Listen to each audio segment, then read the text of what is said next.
বড় ভাইয়ের কাছে বাইকের চাবিটা চাওয়া মাত্রই ভাবি মুখের উপরে বলে উঠল, বাইক দেওয়া যাবে না। আমি আর হা হু না বলে ডাইরেক্ট চলে আসলাম। ভাবি না করতেই পারে, কারণ বাইকটা যে ভাইয়ার শ্বশুর বাড়ি থেকে দিয়েছে, তাই সে ডিরেক্ট না করে দিয়েছে। মনের মাঝে কিছুটা কষ্ট পেয়ে তার রুম থেকে বাইর হয়ে আসলাম। বাসায় আর না দাঁড়িয়ে চুপচাপ আমার কাজে চলে গেলাম। আমার বড় ভাই বিয়ে করেছে 2 মাসের মতো হলো। ভাইয়া ভালো একটা কোম্পানিতে চাকরি করে। আমার বাবা নেই 4 বছরের মতো হলো।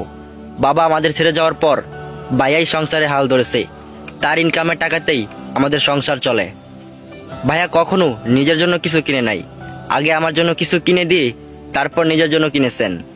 আমি ইন্টার সেকেন্ড ইয়ারে পড়াশোনা করছি। পড়াশোনার পাশাপাশি নিজেও কিছু একটা করার চেষ্টা করতাম। ভাইয়া বলল, আমার পড়াশোনা আগে, আমি যতদিন আছি তাতেই চলবে। আমি আর ভাইয়ার উপরে কথা বলিনি, কারণ ভাইয়া আমাকে সব সময় আগলে রেখেছে। বাবা মারা যাওয়ার পর ভাইয়া খুব প্রেশারের মাঝে পড়ে গিয়েছিলেন, কারণ ভাইয়া সবেমাত্র পড়াশোনা শেষ করেছেন। সে এখনো জবে জয়েন করেননি। তারপর একটা কোম্পানিতে ভালো পজিশনে জব পেলেন। তারপর আমাদের আর পিছু ফিরে তাকাতে হয়নি। যা করেছেন সবকিছু ভাইয়ার চেষ্টাতেই করেছেন। ভাইয়া আমাকে আর আমার মাকে দেখাশোনা করতে লাগলেন। আজ কলেজে একটা জরুরি কাজ ছিল।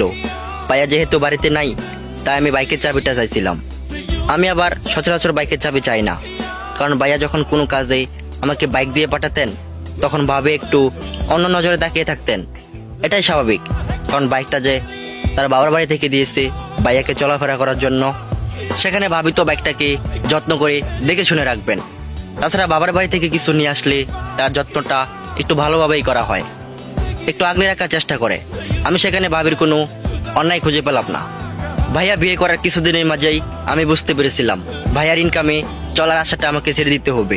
আমি যথেষ্ট বড় হয়েছি, কিছু করার ক্ষমতা আমারও আছে।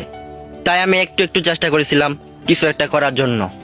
প্রত্যেকটা মেয়ে চায় তাদের স্বামীর সাথে আলাদাভাবে থাকতে, কিংবা স্পেশাল সময় কাটাতে। তারা চায় তারা নিজেদের মতো করে একটা সংসার সাজাতে, সংসারে নতুন নতুন জিনিস কিনে ঘরটা সাজিয়ে রাখতে। তাই আমি এখানে ভাবির কোনো দোষ খুঁজে পাচ্ছিলাম না। সবকিছু পজিটিভ ভাবে নেওয়ার চেষ্টা করেছিলাম। আর আমি একটা জব খোঁজার চেষ্টা করেছিলাম। রাতে পাশের রুম থেকে ভাইয়ার ভাবির কথোপকথন শুনতে পেলাম। ভাইয়া ভাবিকে বলল, নিশি, আমি তোমাকে নিয়ে বেশ হতাশে দিন পার করছি। ভাবি বলল, কেমন? ঠিক বুঝতে পারলাম না। তুমি সকালে এভাবে আচরণ না করলেও পারতে। আবির তো আমার ভাই হয়, আর আমি ছাড়া আবিরের কে আছে বলো? বাবা তো আমাদের ছেড়ে চলেই গেলেন। ভাবি তখন ভাইয়াকে বলল, রায়ান দেখো, বাইকটা আমার বাবা দিয়েছে, আমি তো বাইকের যত্ন নিতে পারি, তাই না? আর যদিও তখন একটা অ্যাক্সিডেন্ট হতো, তাহলে কি একটা অবস্থা হতো ভেবে দেখেছো? আর ও তো এখনো ছোট, বাইকের ক্ষতি হলে তোমার পকেট থেকে টাকা যেত। এত কিছুর কি দরকার ছিল? ভাইয়া তখন ভাবিকে বলল, সেট আপ, মুখে যা আসে তা বলে তো হবে না। আবির আমার ছোট ভাই, আর সে আমার কাছে কোনো কিছু আবদার করতেই পারে, আর এই ব্যাপারে তোমার কিছু বলতে হবে না। ও যদিও কোনো ভুল করে থাকে, তাহলে আমি আছি শাসন করার জন্য। এখানে তোমার কিছু বলার থাকে না। আমি পরবর্তীতে চাইবো না তুমি এমন কিছু করো কিংবা বলো যাতে আমার ভাই এবং আমার মা কষ্ট পায়। আমি এটা সহ্য করতে পারবো না। ভাইয়া একটু মেজাজ নেই রুম থেকে বের হয়ে আসলেন। ভাইয়ের কথা শুনে আমার চোখে পানি এসে পড়লো। ভাই আমাকে এতটা ভালোবাসে তা আমি আগে কখনো অনুভব করিনি। আজ আমার ভাইয়ের কথা শুনে আমার চোখের পানি আর না ফেলে পারলাম না। ভাবি 2 দিন চুপচাপ ছিলেন, ঠিকমতো খাওয়া দাওয়া করেনি, ঠিকমতো কারোর সাথে কথাও বলেনি। ভাইয়াও তার নিজের মতোই রইলেন। 4 দিনের দিন আমাদের বাড়িতে মেহমান আসলেন। আমি মায়ের কাছে খোঁজ নিয়ে জানতে পারলাম ভাইয়াই নাকি তাদেরকে বলেছে আসতে। ভাইয়া আমাকে নিয়ে বের হয়ে পড়লেন। আমাকে বাইরে নেওয়ার পর অনেক অনেক অবাক হলাম। আমার জানা ছিল না এরকম ভাই আর কারো থাকতে পারে। ভাইয়ের কার্যকলাপ দেখে আমার বুকটা ফেটে যাচ্ছিল। মনে হচ্ছিল রাস্তায় বসে চিৎকার করে কেঁদে নেই। নিশ্চুপ ভাবে কেঁদে যাচ্ছিলাম। বাইকের পিছনে বসে ভাইয়াকে জড়িয়ে ধরে হু হু করে কেঁদে যাচ্ছি। ভাইয়া আমাকে কড়া শাসনে বলল, দেখ আবির, একদম ছেলে মানুষই করবে না, এখানে কান্নার কি আছে? আমি কেন কাঁদছি তা পরে বলছি। আমি ভাইয়ার ভাবনায় ডুবে রইলাম।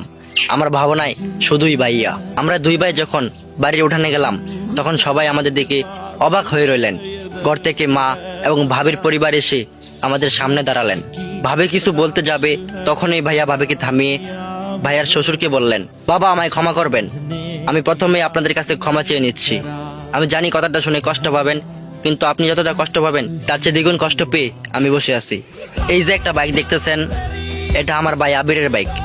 আমি আর আবির কিনে নিয়ে আসলাম, আর আপনারা যে বাইকটা দিয়েছিলেন ওইটা নিয়ে যাবেন। আমি চাই না আপনাদের কোনো জিনিস এই বাসায় থাকুক। আপনাদের মেয়েকে আমাকে দিয়েছেন, এটাই অনেক কিছু। আমি ওকে খুব আগলে রাখবো, তাতে কোনো কমতি থাকবে না। আমি আপনাদের কিছুই চাই না। আমি বিয়ের সময় বলেছিলাম আমার কিছুই লাগবে না, তাও জোর করে আপনারা দিয়েছিলেন। নিশি, আপনার দেওয়া বাইকের জন্য আমার ভাই আবিরকে কষ্ট দিয়েছে, তাই আমি আপনাদের সকল জিনিস ফিরিয়ে দিতে যাচ্ছি। ভাবছেন এটা হয়তো আমি আবেগের বশে করছি, কিন্তু যাই ভাবেন না কেন আমার কোনো আপত্তি নাই। আমার ভাইয়ের চাওয়া পূরণ করার দায়িত্ব শুধুমাত্র আমার। আমার বাবা বেঁচে থাকলে আমার বাবার কাছেই চাইতো।